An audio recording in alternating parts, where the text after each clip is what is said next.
నమస్కారం. ప్రేక్షకులందరికీ శుభోదయం.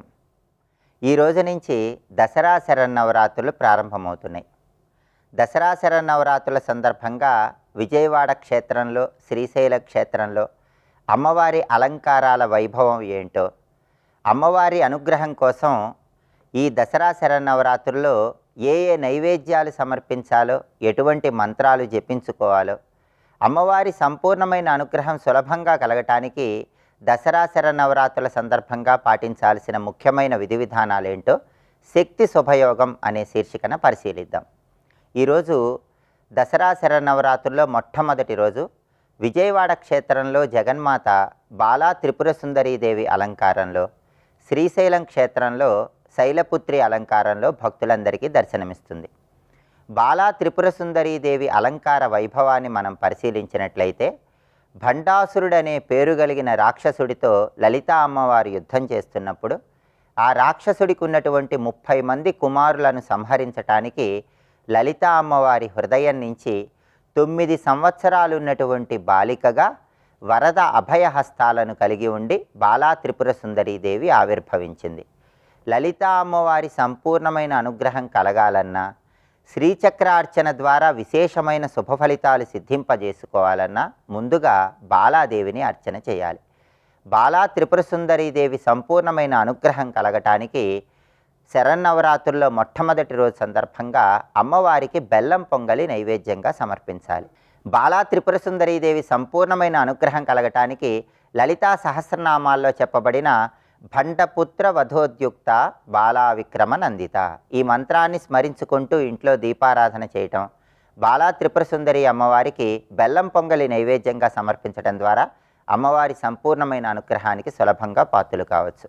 అలాగే దసరా శరన్నవరాత్రుల్లో కుమారి పూజ అనే పేరుతో బాలా త్రిపుర సుందరి రూపంగా 2 సంవత్సరాల నుంచి 10 సంవత్సరాల వయసు కలిగినటువంటి బాలికలకు ప్రత్యేకమైన పూజను నిర్వహిస్తారు. 2 సంవత్సరాల నుంచి 10 సంవత్సరాల వయసు కలిగినటువంటి బాలికలను గృహానికి పిలిచి ఆ బాలికల కాళ్లకు పసుపు రాసి, సుగంధ ద్రవ్యాలు అలంకరించి, హారతి ఇచ్చి, వస్త్రాలు బహూకరించటం అనేది కుమారీ పూజ సందర్భంగా చేయాల్సిన ముఖ్యమైన విధి విధానం. ఈ కుమారీ పూజ పేరుతో చిన్నపిల్లలను పూజించడం ద్వారా బాలా త్రిపుర సుందరీదేవి సంపూర్ణమైన అనుగ్రహం కలిగి సమస్త శుభాలను సిద్ధింపజేసుకోవచ్చు. అలాగే ఈరోజు శ్రీశైలం క్షేత్రంలో శైలపుత్రి అలంకారంలో అమ్మవారు భక్తులందరికీ దర్శనమిస్తుంది. శైలపుత్రి అలంకారంలో ఉన్నటువంటి అమ్మవారి అనుగ్రహం కలగాలంటే ఇంట్లో దీపారాధన చేశాక ఒక ప్రత్యేకమైన శ్లోకాన్ని చదువుకోవాలి. ఆ శ్లోకం ఏంటంటే, వందే వాంఛిత లాభాయ చంద్రార్థకృత శేఖరాం వృషారూఢాం శూలధరాం శైలపుత్రి యశస్వినీం. ఇది శ్లోకం. శైలపుత్రి అమ్మవారి వైభవం పరిశీలిస్తే, దక్షయజ్ఞం సందర్భంగా శరీరాన్ని విడిచిపెట్టినటువంటి సతీదేవి ఆ తర్వాత హిమవంతుడి కుమార్తెగా జన్మించింది. అలా హిమవంతుడి కుమార్తెగా జన్మించినటువంటి అమ్మవారు శైలపుత్రి అలంకారంలో భక్తులందరినీ అనుగ్రహిస్తూ ఉంటుంది. శైలపుత్రి అలంకారంలో అమ్మవారు కుడి చేతిలో త్రిశూలాన్ని, ఎడమ చేతిలో పద్మాన్ని ధరించి ఉంటుంది. శైలపుత్రి అమ్మవారి వాహనం వృషభం. శైలపుత్రి అమ్మవారి సంపూర్ణమైన అనుగ్రహం కలగాలంటే కట్టె పొంగలి అమ్మవారికి నైవేద్యంగా సమర్పించాలి. ఇలా సౌమ్య రూపంలో బాలా త్రిపుర సుందరీదేవి అలంకారంలో, శాక్తేయ రూపంలో శైలపుత్రి అలంకారంలో ఉన్న అమ్మవారి సంపూర్ణమైన అనుగ్రహం కలగటానికి ఈ ప్రత్యేకమైన నైవేద్యాలు సమర్పించుకోవటం, మంత్రాలు జపించుకోవటం, శ్లోకాలు చదువుకోవటం ద్వారా సమస్త శుభాలను సిద్ధింపజేసుకోవచ్చు. అలాగే ఈ రోజు నుంచి నవరాత్రులు ప్రారంభమవుతున్న శుభతరుణంలో అందరూ కూడా కొన్ని ప్రత్యేకమైన నియమాలు పాటించాలి. నవరాత్రుల్లో ఎవరూ కూడా కఠిన ఉపవాసాలు ఉండరాదు. ఏకభుక్తం ఉంటే మంచిది. అంటే ఒక పూట భోజనం స్వీకరించి ఇంకొక పూట ఫలహారం స్వీకరించాలి. అలాగే నిద్రించే సమయంలో కూడా నవరాత్రి దీక్షల్లో ఉన్న వాళ్ళు నేల మీద చాప వేసుకొని దాని మీద దుప్పటి వేసుకొని నిద్రించాలి. మంచం మీద నిద్రించరాదు. అనారోగ్య సమస్యలు ఉన్న వాళ్ళు మాత్రం మంచం మీద కొత్త దుప్పటిని ఏర్పాటు చేసుకొని నిద్రించవచ్చని దేవీ భాగవతం 3వ ఖండంలో చెప్పారు. అలాగే నవరాత్రుల సందర్భంగా నవరాత్రి దీక్షల్లో ఉన్నవాళ్ళు పొలిమేర దాటకూడదు, నది దాటకూడదని కూడా దేవీ భాగవతంలో చెప్పారు. నవరాత్రి పూజలు చేసేవాళ్ళు కోపం తెచ్చుకోకూడదు, సౌమ్యంగా ఉండాలి. స్నానం చేయకుండా పూజా మందిరంలోకి ప్రవేశించరాదు. ఉల్లిపాయ చద్దన్నం ఎట్టి పరిస్థితుల్లో ఆహారంలో స్వీకరించరాదు. ఈ నవరాత్రుల్లో దీక్షా కంకణాన్ని తప్పనిసరిగా చేతికి ధరించి ఉండాలి. ఎరుపు రంగు లేదా పసుపు రంగులో ఉన్నటువంటి దీక్షా కంకణాన్ని ధరించి నవరాత్రి పూజలు నిర్వహించుకోవాలి. నవరాత్రి పూజలు నిర్వహించే వాళ్ళు ఫోటోకు కానీ లేదా అమ్మవారి విగ్రహానికి కానీ పూజలు చేసుకునేటప్పుడు నియమాలు తక్కువగా ఉంటాయి. అదే కలశం ఏర్పాటు చేసుకున్న, శ్రీచక్రం ఏర్పాటు చేసుకున్న అటువంటప్పుడు మాత్రం నియమాలు ఎక్కువగా ఉంటాయి. అటువంటి నియమాలు పాటించే వాళ్ళు మాత్రం ఈ నియమాలన్నీ తప్పనిసరిగా పాటించినట్లయితే అమ్మవారి సంపూర్ణమైన అనుగ్రహానికి సులభంగా పాత్రలు కావచ్చు. అలాగే రేపటి శక్తి శుభయోగం అనే శీర్షికన నవరాత్రుల్లో రెండో రోజు విజయవాడ క్షేత్రంలో అమ్మవారు గాయత్రీదేవి అలంకారంలో, శ్రీశైలం క్షేత్రంలో బ్రహ్మచారిణి అలంకారంలో భక్తులందరికీ దర్శనమిస్తుంది. ఈ అలంకారాలలో ఉన్నటువంటి వైభవం ఏంటో, జపించాల్సిన మంత్రాలేంటో, అమ్మవారికి సమర్పించాల్సినటువంటి నైవేద్యాలేంటో రేపటి శక్తి శుభయోగం శీర్షికన పరిశీలిద్దాం. నమస్కారం.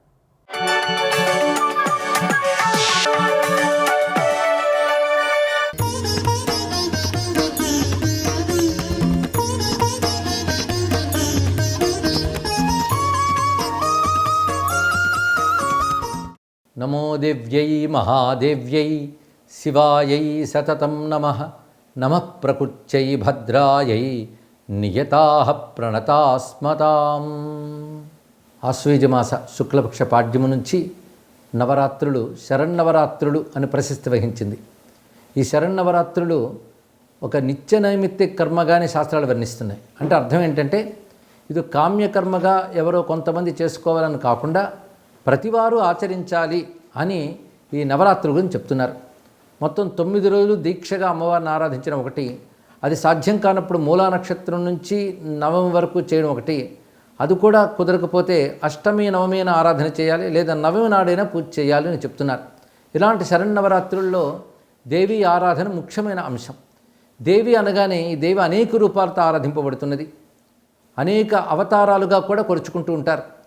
అయితే జగన్మాత ఒక్కరే, పరాశక్తి ఒక్కరే, కానీ లోక నిర్వహణ కోసం అనేక రూపాలు ధరిస్తుంటుంది కనుక అనేక రూపాల్లో ఒకే శక్తిని ఆరాధించడం అనే ఒక సంప్రదాయం ఉన్నది.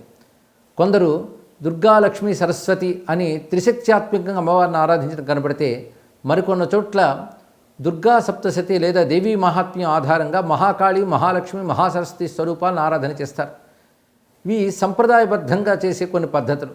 కొంతమంది శ్రీ విద్యోపాసకులు లలితా మహాత్రిపుర సుందరిని 9 రోజులు శ్రీచక్రమునందు, కలశమునందు ఆవహించడం, ఆరాధించడం జరుగుతూ ఉంటుంది.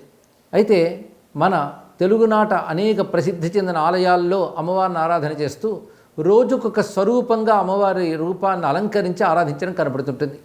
ముఖ్యంగా తెలుగునాట ప్రసిద్ధి చెందిన శక్తి మహాక్షేత్రమైనటువంటి దుర్గాదేవి మందిరం, శ్రీ కనకదుర్గా మందిరంలో రోజుకొక రూపంగా అమ్మవారిని అలంకరించి ఆరాధన చేస్తుంటారు. ఇవి ప్రసిద్ధి చెంది అనేక మందిని అనుసరించడం కూడా కనబడుతుంటుంది. అయితే ఈ విధంగా రోజుకొక రూపంగా ఆరాధించాలని శాస్త్రాల్లో చెప్పకపోయినప్పటికి కూడా అమ్మవారిని అలా ఆరాధించడం మాత్రం ఉత్కృష్టమైన పద్ధతి. అలా రోజుకొక స్వరూపంగా మన అమ్మవారిని దర్శిస్తూ అన్ని రూపాలు ధరించిన ఏకశక్తి దుర్గా లేదా పరాశక్తి అనే భావం ఇందులో కనబడుతుంటుంది. ఈ రోజున దుర్గా ఆరాధనలో ప్రధానంగా బాలాత్రిపుర సుందరి రూపంగా ఆరాధించడం సంప్రదాయం. బాలాత్రిపుర సుందరి ఇది ఒక ఉపాసనా పద్ధతి. లలితా మహాత్రిపుర సుందరి, బాలాత్రిపుర సుందరి ఈ రెండూ కూడా శ్రీ విద్యలో చెప్పబడుతున్న మంత్ర విశేషాలే. ఎవరు బాలామహాత్రిపుర సుందరియో ఆ తల్లే లలితాత్రిపుర సుందరి కూడా. అయితే బాలామంత్రంలో భేదముల ప్రకారం 6 అక్షరాల మంత్రం, 9 అక్షరాల మంత్రం కూడా ఉంటుంది. ఆ స్వరూపం ఎలా ఉంటుందంటే నవవర్షప్రాయ, అంటే 9 ఏళ్ల బాలికగా అమ్మవారు ఉంటారు. కల్లహారము అనబడే ఒక కమలమునందు కూర్చుని ఉంటారు. అరుణకాంతులతో ప్రకాశిస్తూ ఉంటారు. 4 చేతులు దాల్చి ఉంటారు. ఈ 4 చేతుల్లో పై చేతులు పుస్తకము, అక్షమాల, క్రింది 2 చేతులు వరదహస్తం, అభయహస్తం ధరించి ఉంటారు. ఇటువంటి బాలామహాత్రిపుర సుందరి ఉపాసన, ఆరాధన చాలా విశేషమైనది. బాల అంటే బాలరూపంలో కనబడుతున్న శక్తి అని భావించవచ్చు. అమ్మవారిని బాలరూపంలో, కుమారి రూపంలో కూడా ఆరాధించడం సంప్రదాయమే. మొత్తం ఈ నవరాత్రుల్లోనూ కూడాను కుమారి పూజ లేదా బాలా పూజ చేస్తూ ఉంటారు. బాల అన్నప్పుడు కేవలం చిన్నపిల్ల, బాలిక అని మాత్రమే కాకుండా మరొక అర్థం ఉన్నది. బాల అంటే ధారణాపటు బాలహ అని చెప్పినట్లుగా బుద్ధిశక్తి, ధారణాశక్తి ఇవి బాల అనే శబ్దంలో చెప్పబడుతున్న సంకేతం. దీన్ని బట్టి బుద్ధిశక్తి స్వరూపిణి బాల, జ్ఞానశక్తి స్వరూపిణి. శ్రీ విద్యలో ఒక విధంగా ప్రాణశక్తి ఉపాసనే బాలా ఉపాసన అని కూడా చెప్తూ ఉంటారు. ఈ బాలా మహాత్రిపుర సుందరి రూపం ఎలా ఉంటుందంటే అరుణ కిరణ జాలై అంచితాశావకాశ విధృత జపపటీక పుస్తకాభీతి హస్త ఇతరకర వరాఢ్య ఫుల్ల కల్హార సంస్థ నివసతు హృది బాల నిత్య కళ్యాణశీల అని వర్ణించారు. అరుణ కిరణజాలై అంచిత ఆశావకాశ. ఆశ అంటే దిక్కులు అని అర్థం. తన శరీరం నుంచి ప్రసరిస్తున్న అరుణకాంతులతో దిక్కులంతా వ్యాపింపజేస్తూ విధృత జపపటీక పుస్తక అభీతి హస్త ఇతరకర వరాఢ్య. ఇందులో ఆ చేతుల్లో ఏవేవి దాల్చి ఉందో చెప్తున్నారు. విధృత జపపటీక, ఒక చేత్తో జపమాల, మరొక చేత్తో పుస్తకము పట్టుకుని, రెండు చేతుల్లో వరహస్తం అభీతహస్తం అంటే వరద అభయముద్రలు దాల్చి ప్రకాశిస్తున్నది. ఫుల్ల కల్హార సంస్థ, వికసించిన కల్హారము అనబడే ఒక కమలమనందు కూర్చుని ఉన్నది. ఆ తల్లి నన్ను రక్షించుగాక.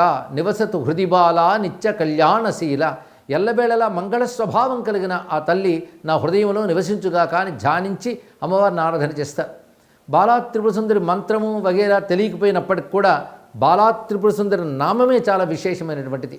త్రిపుర సుందరి అన్నప్పుడు ముల్లోకాల్లో ఏ చైతన్యం వ్యాపించి ఉందో, మూడు కాలాల్లో ఏ శక్తి వ్యాపకమై ఉన్నదో ఆ శక్తిని, ఆ చైతన్యాన్నే బాలా త్రిపుర సుందరి అని ఉపాసిస్తున్నాం మనం. అటువంటి బాలాదేవి భండాసుర సంహార సమయంలో భండాసురుని పుత్రులైన 30 మంది రాక్షసుల్ని తాను ఒక్కతే సంహరించినట్లుగా లలితోపాఖ్యానం అనబడే బ్రహ్మాండ పురాణాంతర్గతమైనటువంటి విషయం తెలుస్తున్నది. ఇక్కడ లలితా మహాత్రిపుర సుందరి భండాసురుడితో యుద్ధం చేస్తున్న సమయంలో ఆ తల్లి శక్తులైనటువంటి శ్యామల, వారాహి మొదలైనటువంటి వారు కూడా విజృంభించి అసుర శక్తులు దునుమాడుతుంటారు. ఆ సమయంలో భండాసురుడి పుత్రులు 30 మంది యుద్ధానికి వచ్చినప్పుడు బాలా త్రిపుర సుందరి తాను కూడా యుద్ధం చేస్తానని పట్టుబడుతుంది. అప్పుడు లలితా మహాత్రిపుర సుందరి తన శ్రీచక్రం నుంచే ఒక దివ్య రథాన్ని చేసి బాలా త్రిపుర సుందరికి ఇస్తుంది. ఆ రథం పేరు కర్ణీ రథం అని చెప్పబడుతుంది. ఆ కర్ణీ రథంపై అమ్మవారు బాలా త్రిపుర సుందరి అధిరోహించి యుద్ధానికి బయలుదేరుతుంది. ఆ కర్ణీ రథాన్ని హంసలు లాగుతూ ఉంటాయట. అంటే సాధారణంగా అశ్వములు రథాన్ని లాగడం మనకు తెలుసు, ఇక్కడ హంసలు లాగుతూ ఉంటాయి రథాన్ని అని చెప్పడం ఉద్దేశం ఏంటంటే, హంసలు అంటే ఊపిరుని అర్థం. ఉచ్ఛ్వాస నిశ్వాసాత్మకమైన ప్రాణశక్తే హంస. ఆ ప్రాణశక్తి ద్వారా ఉపాసింపబడే తల్లి గనక ఆ ప్రాణశక్తి స్వరూపిణి లలితా మహాత్రిపుర సుందరి యొక్క మరొక రూపం బాలా త్రిపుర సుందరి అని చెప్పబడుతున్నది. అలా బాలా త్రిపుర సుందరి వెళ్ళి తన ఒంటి చేత్తోనే మొత్తం 30 మంది భండపుత్రుని సంహరిస్తుంది. అంటే భండపుత్ర భదోద్యుక్త బాలా విక్రమనందిత అని శాస్త్రనామాల నామం కూడా ఉన్నది. భండపుత్రుని సంహరిస్తుంది. ఈ భండపుత్రులు అవిద్యా వృత్తులు అని శాస్త్రం చెప్తున్నది. అంటే అజ్ఞానం యొక్క వృత్తులు మొత్తం 30 రకాలుగా ఉంటాయి. వాటిని దునుమాటటువంటి శక్తి బాలా త్రిపుర సుందరి. ఈ విధంగా అజ్ఞానాన్ని పోగొట్టే జ్ఞానశక్తి స్వరూపిణి, ప్రాణశక్తి స్వరూపిణి బాలా మహాత్రిపుర సుందరి ప్రసాదాన్ని అభ్యర్థిస్తూ అమ్మకి నమస్కరిస్తూ స్వస్తి.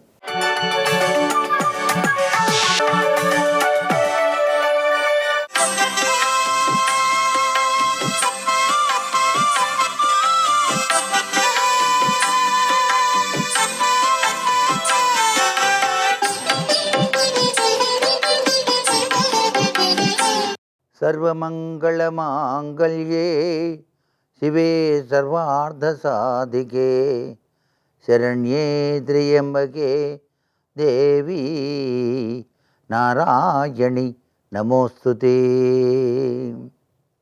దేవి నవరాత్రులు అనేటువంటివి ఆశ్వీజ పాడ్యమి నుంచి కూడా ప్రారంభిస్తాం. దసరా శరన్నవరాత్రి మహోత్సవాలలో అత్యంత అదృష్టకరమైనటువంటి అవతార స్వరూపం బాలా త్రిపుర సుందరీ దేవి అవతారం. ఈ బాలాంబికాదేవి 9 సంవత్సరాల కన్యకగా ఈ తల్లి ఆవిర్భవించి బంటాసురుడు అనే రాక్షసుణ్ణి, వారి యొక్క కుమారులను సంహరించడానికి ఆవిర్భవించింది అని చెప్పేసి మనకు దేవీ భాగవతం తెలియజేస్తోంది. బాలా మంత్రం సమస్త మంత్రాల్లోకెల్లా చాలా గొప్పది. 9 సంవత్సరాలు వయస్సు కలిగినటువంటి బాలాదేవి వరద అభయ అస్తాలతో ఉంటుంది. దసరా శరన్నవరాత్రుల నుండి బాలికలను పిలిచి అమ్మవార్లుగా భావన చేసి ఆరాధన చేసే కుమారి పూజ ఉంది. ఈ కుమారి పూజను ఎవరైతే ఆచరిస్తారో వారికి సర్వ సంపత్తులు కలుగుతాయి అని చెప్పేసి శాస్త్రం. సర్వే జనా సుఖినో భవంతు.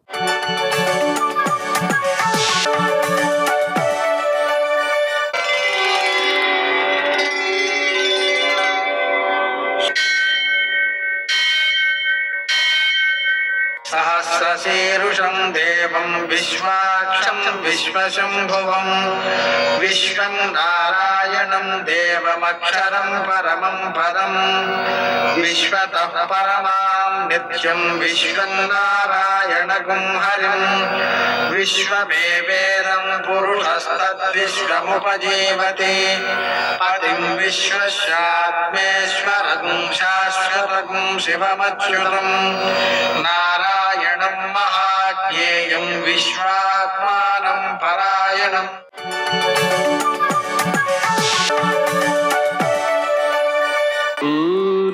శౌర్యమథేందురింద్రపదవీ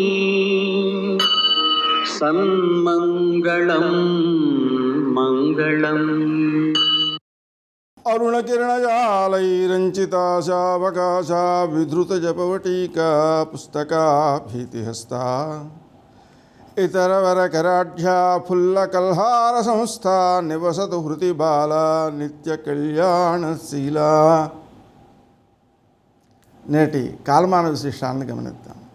స్వస్తి శ్రీ చాంద్రమాన విశ్వావసునామ సంవత్సరం, దక్షిణాయనం, శరదృతువు, ఆశ్వయుజమాసం, శుక్లపక్షం, సోమవారం. సూర్యోదయం 6:08, సూర్యాస్తమయం 6:09. తిథి పాడ్యమి రాత్రి 2:56 వరకు, నక్షత్రం ఉత్తర ఉదయం 11:25 వరకు, వర్జం రాత్రి 8:37 నుంచి 10:22 వరకు, దుర్ముహూర్తం మధ్యాహ్నం 12:33 నుంచి 1:21 వరకు, మరల మధ్యాహ్నం 2:57 నుంచి 3:45 వరకు. అమృతకాలం లేదు. రాహుకాలం సోమవారం కాబట్టి ఉదయం 7:30 నుంచి 9 గంటల వరకు. అష్టకవర్గ రీత్యా శుభప్రదమైన సమయం ఉదయం 11 గంటలకి. నేటి విశేషం బాలా త్రిపుర సుందరి అవతారం. ఆశ్వయుజ నవరాత్రులలో వీటినే మనం శరన్నవరాత్రులుగా అంటాం. అమ్మవారి పూజకు ఇక్కడ ప్రాధాన్యం ఉంటుంది. ఈరోజు బాలా త్రిపుర సుందరి అవతారంగా ప్రాధాన్యాన్ని వహిస్తోంది. వాస్తవానికి బాలా త్రిపుర సుందరిగా మనం ఆడపిల్లలకి 2 సంవత్సరముల నుంచి 9 సంవత్సరముల లోపు ఉన్నటువంటి పిల్లలకు పూజలు చేస్తాం. దీని ద్వారా ఆ పిల్లల్లో అమ్మవారితో ఏకాత్మ భావన అభ్యాసం అవుతుంది. వారి యందు మనం చాలా భక్తిని చూపించేటువంటి అవకాశం, వారిలో దైవాన్ని దర్శించేటువంటి అవకాశం వలన వారిలో సల్లక్షణాలు వృద్ధి చెందుతాయి. విశేషించి ఈరోజు తులాయనం కూడా ఉంది. అయితే అది రాత్రి 11:49 జరుగుతోంది. దాని ద్వారా మధ్యాహ్నం 12:08 నుంచి సూర్యాస్తమయం వరకు కూడా పుణ్యకాలం ఉంటుంది. ఇటువంటి పుణ్యకాలంలో మనం చేసేటువంటి నదీ స్నానం, దానం, పితృదేవతారాధన అత్యుత్తమ సత్ఫలితాలను అందజేస్తాయి. నేటి ఆణిముత్యాలు.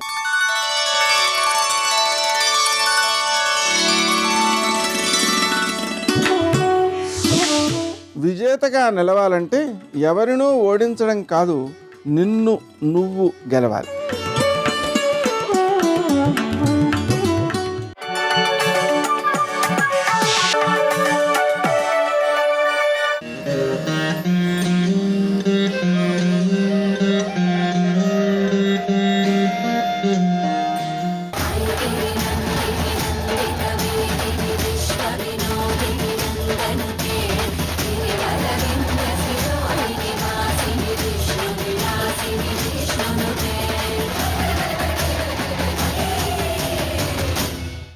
వందే వాంఛితార్థ ఫలప్రదం శ్రీ బాలా త్రిపుర సుందరీం. మనస్సు, బుద్ధి, వాక్కు ఎవరి ఆధీనంలో ఉంటాయో ఆ మాతృశక్తే బాలా త్రిపురసుందరి అని వేదం వివరించింది. శ్రీచక్ర సంప్రదాయ రీత్యా షోడశీ మహావిద్యకు బాలాంబ అధిష్టాన దైవం. సమస్త దేవీ ఉపాసనా మంత్రాలకు ఆద్య మంత్రం బాలామంత్రం. శ్రీ బాలామంత్ర ఉపాసన ద్వారా పూర్ణత్వాన్ని సాధకులు సాధిస్తారు. శ్రీచక్ర మేరువులో మొట్టమొదటి ఆమ్నాయంలో ప్రథమ శక్తిరూపిణి బాలాంబికేశ్వరి. శ్రీవిద్యకు ఈమె ఆద్యురాలు. శక్తి మాతృక గోచరమయ్యే మొదటి రూపం బాలా త్రిపురసుందరి. దేవీ ఉపాసనకు ఈ నవరాత్రులలో సాధకులు మొదట ప్రాథమిక స్థాయి అంటే బాల్యావస్థ నుంచి ప్రారంభించి క్రమేపీ ఊర్ధ్వంగా ప్రయాణిస్తారు. అందుకు తొలి హేతువు బాలచాముండేశ్వరి. ఇందుకు తగిన రీతిలో బాలాంబిక ఎలాంటి ఆయుధాలు చేతిలో లేకుండా కేవలం అభయ వరద హస్తముద్రలతో బాలగా బాలికగా మనకు గోచరమవుతుంది. దేవీ ఉపాసనా పరంపరకు ఆలంబన బాలా త్రిపురమాతయే. అఖిలాండకోటి బ్రహ్మాండ నాయకి నానావిధ రూపాలలో అభివ్యక్తమయ్యింది. ఒక్కో రూపంలో ఒక్కో కార్యాన్ని సాధించి విజయేశ్వరిగా అవతరించింది. అయితే ఆ అన్ని రూపాలకు మూలశక్తి బాలా త్రిపురసుందరీదేవి. బాలా త్రిపురసుందరి లలిత శక్తియుక్తులతో 9 సంవత్సరాల కన్యగా ఆవిష్కారమయ్యింది.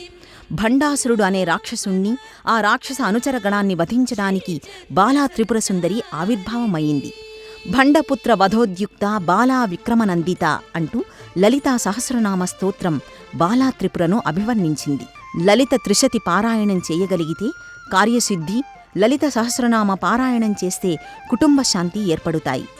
ఓం ఐం హ్రీం శ్రీం బాలా త్రిపురసుందర్యై నమః అనే మంత్రాన్ని కనీసం 108 సార్లు పఠించి అమ్మవారిని తెలుపు పసుపు రంగు పుష్పాలతో పూజించాలి. ఆవు పాలు, తేనె కలిపి బాలాంబికకు నివేదన చెయ్యాలి. పాయసాన్ని, పెసరగారెల్ని కూడా బాలాంబికకు నివేదన చేయవచ్చు. విద్యార్థులు అమ్మవారి స్వరూపాన్ని దర్శించి చామంతి పూలతో బాలాయై నమః అనే మంత్రాన్ని చదువుతూ ఆరాధించాలి. పిల్లల జ్ఞాపకశక్తి పెంపొందడానికి బాలాంబిక అనుగ్రహం కోసం తల్లిదండ్రులు బెల్లం పొంగలిని నివేదన చేసి దానిని పిల్లల చేత ప్రసాదంగా తినిపించాలి. ఉద్యోగ ప్రాప్తి కోసం అమ్మవారి ఆలయంలో 7 ఒత్తులతో దీపారాధన చెయ్యాలి. ఆర్థిక ఇబ్బందులు దూరం కావడానికి రాగి ప్రమిదలో ఆముదంతో దీపారాధన చేసి ఇంటికి పడమర దిక్కుగా ఉంచాలి. ఈ తరహా ప్రక్రియల్ని బాలా త్రిపురసుందరీదేవి అలంకార ఉత్సవం సందర్భంగా పాటించినట్లయితే శుభ ఫలితాలను అందుకోవచ్చు. శరన్నవరాత్రుల్లో ఏ చిన్న ఆధ్యాత్మిక కార్యక్రమాన్ని చేపట్టినా సరే అది సఫలమై ఎన్నో రెట్ల ఫలితాన్ని అనుగ్రహిస్తుందని దేవీ భాగవతం పేర్కొంది.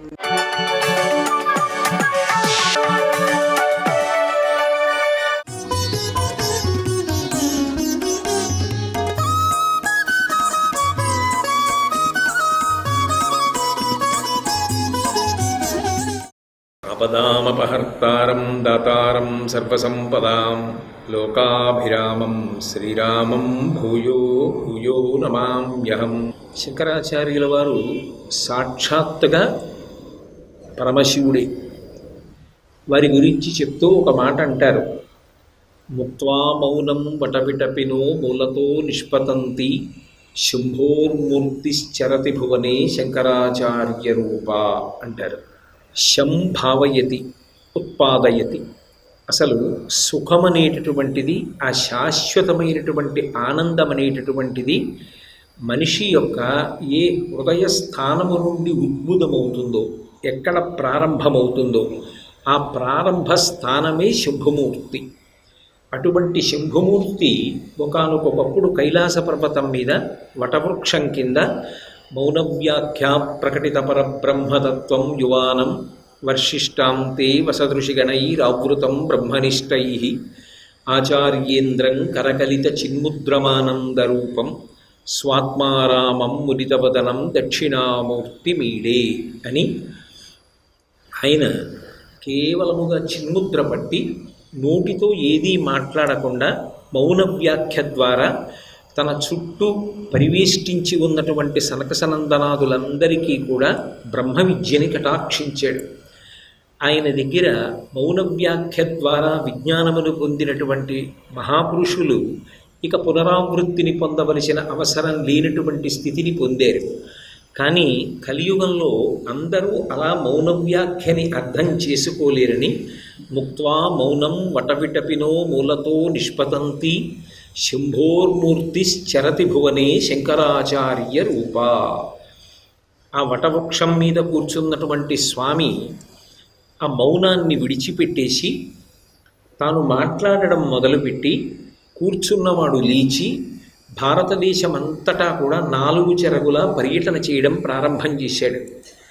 ఆయన భారతదేశమంతటా పాదచారి అయి పర్యటించి సనాతన ధర్మాంతర్గతమైనటువంటి అద్వైత సిద్ధాంతాన్ని ప్రతిపాదన చేసి అవైదికమైనటువంటి అనేక వాదనలను ఖండించి భారతదేశంలో వైదిక మతము సువ్యవస్థితము కావడం కోసం, సనాతన ధర్మాన్ని పటిష్టం చేయడం కోసం, ఎప్పటికీ చెక్కుచెదరని రీతిలో సనాతన ధర్మాన్ని కొనసాగింపు ఏర్పాటు అలాగే ఉండడం కోసం 4 దిక్కుల 4 మఠములను ఏర్పాటు చేశారు.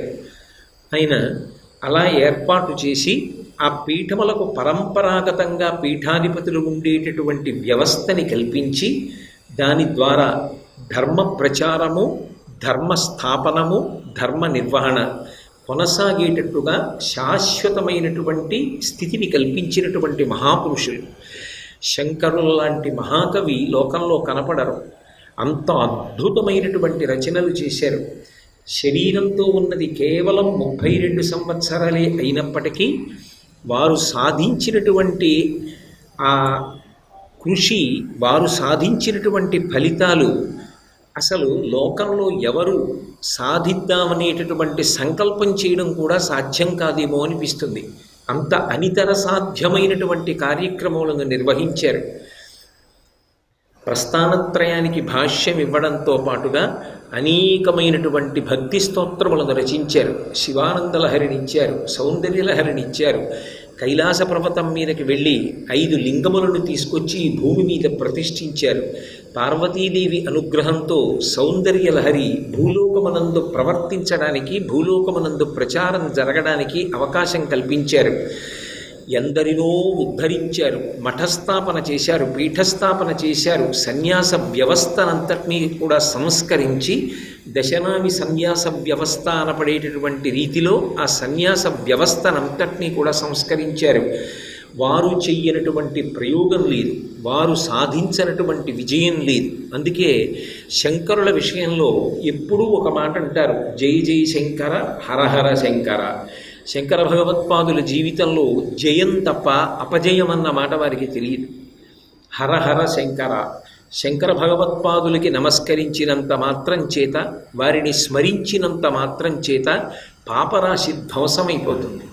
వారు పార్వతీ పరమేశ్వరుల యొక్క సమాగమ స్వరూపం.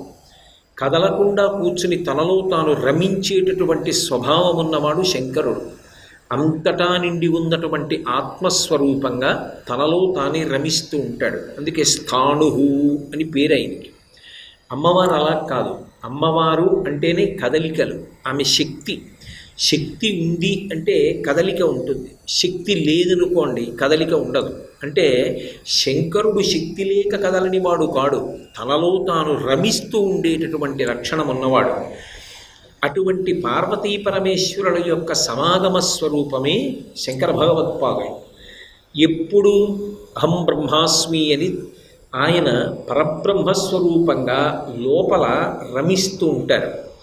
లోకులను ఉద్ధరించడం కోసం ఆసీతు హిమాచల పర్యంతం సన్యాసాశ్రమ ధర్మానికి కట్టుబడి పాదచారి అయి పర్యటించారు. గంగానది స్నానం చెయ్యాలి అంటే మనం బయలుదేరి గంగానదికి వెడతాం.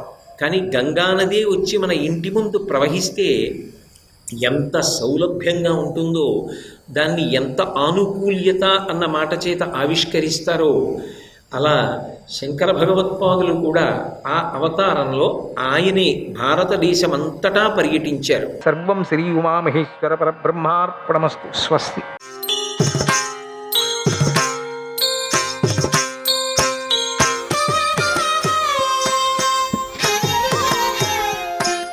శ్రీమాత్రే నమః. కాత్యాయనీ మహామాయే భవానీ భువనేశ్వరి సంసారసాగరే మగ్నం మాముద్ధర కృపామయే. బ్రహ్మ విష్ణు శివారాధ్యే ప్రసాదం జగదంబికే మనోభిలషితం దేవి వరం దేహి నమోస్తుతే. ఈ శ్లోకాన్ని ఎప్పుడూ కూడా దేవీ భాగవతాన్ని వినేటప్పుడు లేదా చదువుకునేటప్పుడు మొదటిగా చెప్పుకోవాలి. చివర్లోనూ చెప్పుకొని శ్రీమాతకు నమస్కారం పెట్టి స్తుతించాలి. ఈ నవరాత్రుల్లో అందరూ శ్రీమాత అని స్మరిస్తూనే ఉండండి. వీలు పడితే రాయండి కూడా, శ్రీమాత అని కూడా రాయవచ్చు. ఎందుకంటే శ్రీమాతను స్మరించటం వల్ల ధనం లభిస్తుంది, స్థలం లభిస్తుంది, భూలాభం కలుగుతుంది, సంపదలు కలుగుతాయి, విజయం దక్కుతుంది, శాంతి లభిస్తుంది, జ్ఞానం లభిస్తుంది, విద్య లభిస్తుంది. అంతటి శ్రీమాతకు సంబంధించిన ఈ దేవీ భాగవత పురాణాన్ని వినటానికి, చదవటానికి కొన్ని నియమాలున్నాయి. వాటిని స్కాంద పురాణంలోని మానసఖండం చెప్పింది. కనుక ఆ నియమాలను మనం తెలుసుకొని ఎంతో భక్తితో శ్రద్ధలతో ఆచరిస్తే అమ్మవారి అనుగ్రహం కలుగుతుంది. వినేవారికి కోరిక ఉంటే తిథి, వారము, మంచి ముహూర్తం చూసుకొని పారాయణం చేయాలి. అలా చేస్తే వారి కోరికలు తీరుతాయి. కోరికలు లేకపోతే నవరాత్రుల్లో 4 రోజులు చేసుకోవచ్చు. అకస్మాత్తు 4 రోజులు చేసుకుంటే చాలు. మంచి ముహూర్తం చూసుకొని మిగతా నెలలోనూ చేసుకోవచ్చు కూడా. అమ్మ చరిత్రను వినటం అనేది నవాహ యజ్ఞం 9 రోజులు శ్రవణం చేయాలి. ఈ 9 రోజుల్లో అందరూ దేవీ భక్తులై ఉండాలి. దానం చేసే బుద్ధిని కలిగి ఉండాలి. సేవ చేయటంలో ఆసక్తి కలిగి ఉండాలి. చుట్టుప్రక్కల గ్రామాలకు వెళ్ళి అక్కడ కూడా గ్రామాలకు వెళ్ళి అయ్యా దేవీ భాగవత ప్రవచనం జరుగుతోంది కనుక వినటానికి రండి, అమ్మవారిని పూజించండి, దేవీ భాగవతాన్ని అందరూ వినవచ్చు, ఇదొక అమృతం వంటిది. కోరికలు కలవారు వినవచ్చు, కోరికలు లేనివారు కూడా వినవచ్చు అని చెప్తూ ఉండాల. ఇక దేవీ భాగవత ప్రవచనం జరిగే చోట చక్కని వేదిక కట్టి చక్కని అలంకారం చేయాలి. ప్రవచనం చెప్పే వారికి మంచి ఆసనం ఏర్పాటు చేయాలి. ఆయన తూర్పు ముఖంగా కానీ లేక ఉత్తర ముఖంగా కానీ కూర్చొని ప్రవచనం చెప్పాలి. ఆడవారు వేరుగా ఒక ప్రక్క కూర్చోవాలి, మగవారు వేరుగా ఒక పక్క కూర్చోవాలి. ప్రవచనం చేసేవారు దేవీ ఉపాసకులై ఉండాలి. అమ్మవారి కథను వినటానికి ముందు రోజే మగవారు వపనం చేయించుకోవాలి. తర్వాత పురాణం వినటానికి దీక్ష తీసుకోవాలి. స్నానం చేసి నిత్యకర్మలు, పూజలు చేసుకోవాలి. ఈ 9 రోజులు జాగ్రత్తగా ఉండాలి. ఎక్కువగా అమ్మ కథను వినటం మీదే శ్రద్ధ పెట్టాలి. మొదటిగా గణపతిని కీర్తించాలి, పూజించాలి. తర్వాత జగదమ్మను పూజించాలి. తర్వాత గ్రంథాన్ని పూజించాలి. వినటం లేదా చదవటం ప్రారంభించాలి. ప్రారంభంలోనూ చివరిలోనూ మాత్రం మనం ముందుగా చెప్పుకున్న కాత్యాయని మహామాయే ఈ శ్లోకాన్ని చెప్పుకోవాలి. తర్వాత ప్రవచనం చెప్పేవారు వ్యాసుడు కాబట్టి ఆయనకు నమస్కారం పెట్టాలి. సర్వశాస్త్రేతిహాసంజ్ఞ వ్యాసరూప నమోస్తుతే. సర్వశాస్త్రేతిహాసంజ్ఞ వ్యాసరూప నమోస్తుతే. కథాచంద్రోదయేనాంతః తమస్తోభం నిరాకురు.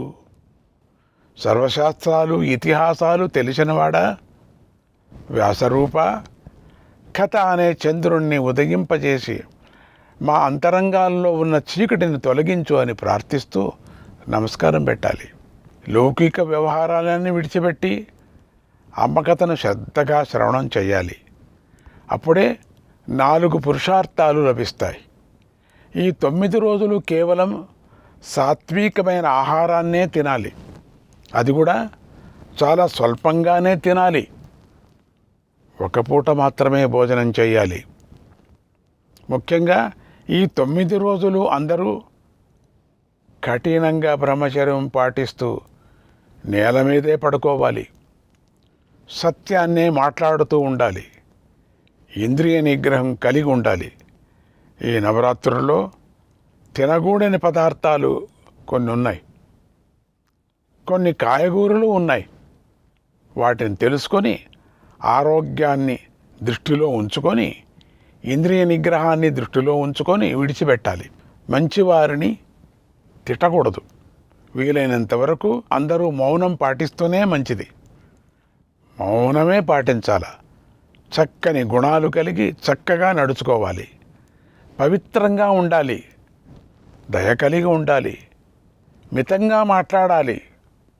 రోగులు, ఆర్తులు, భయపడేవారు, ధనం కోరుకునేవారు, పుత్రులు కోరుకునేవారు, పిల్లలు కలగనివారు, పుట్టిన పిల్లలు అనారోగ్యంగా ఉన్నవారు మొదలైన వీరందరూ కూడా ఎంతో శ్రద్ధగా అమ్మ చరిత్రను వినాలి.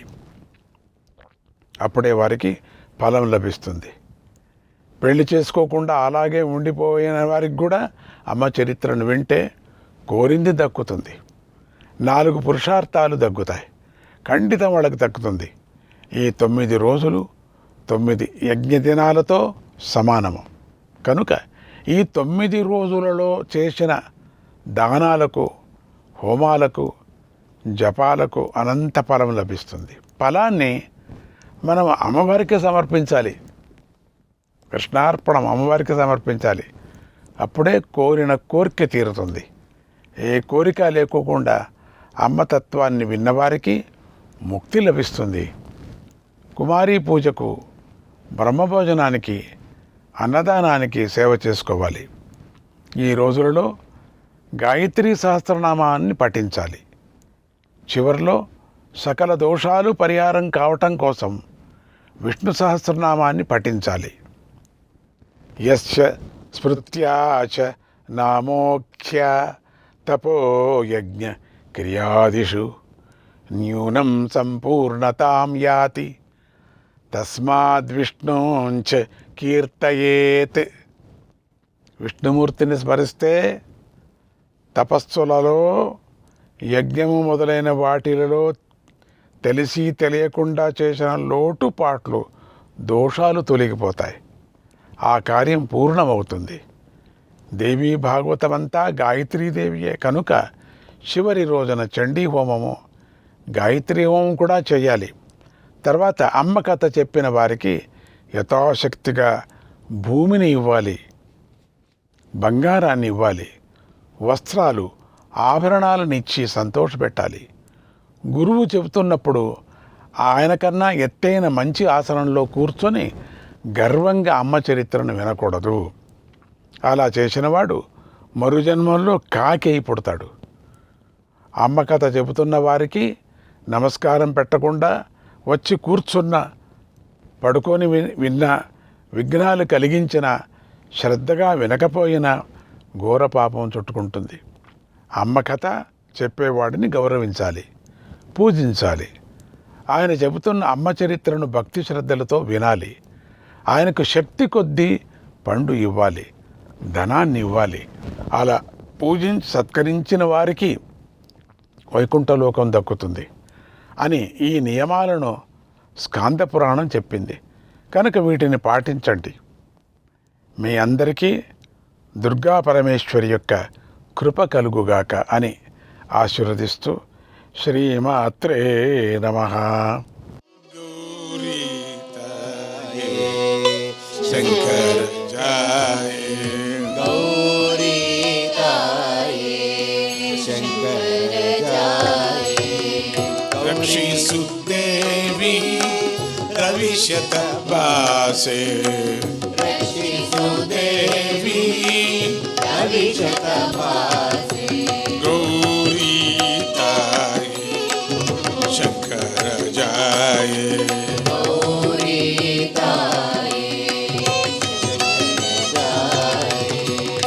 रक्षिसु देवी रविशतवासी रक्षिसु देवी रविशतवासी गौरी ताई शंकर जाई गौरी ताई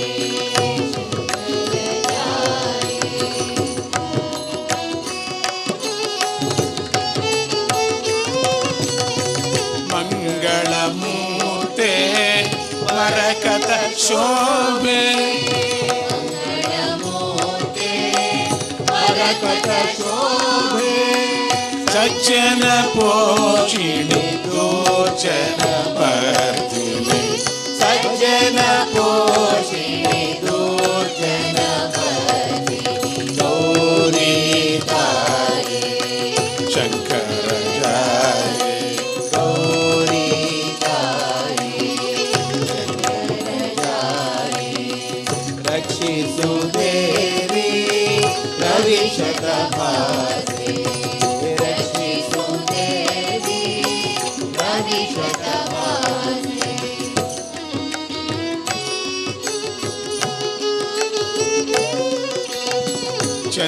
चंद्रातीरे मंद सुहासे चंद्रापीडे मंद सुहासी इंद्रानंदे चंद्राधूरी इंद्रानंदे चंद्राधूरी गौरी ताई शंकर जाय गौरी ताई शंकर जाई रक्षिसु देवी रविशतवासी रक्षिसु देवी रविशतवासी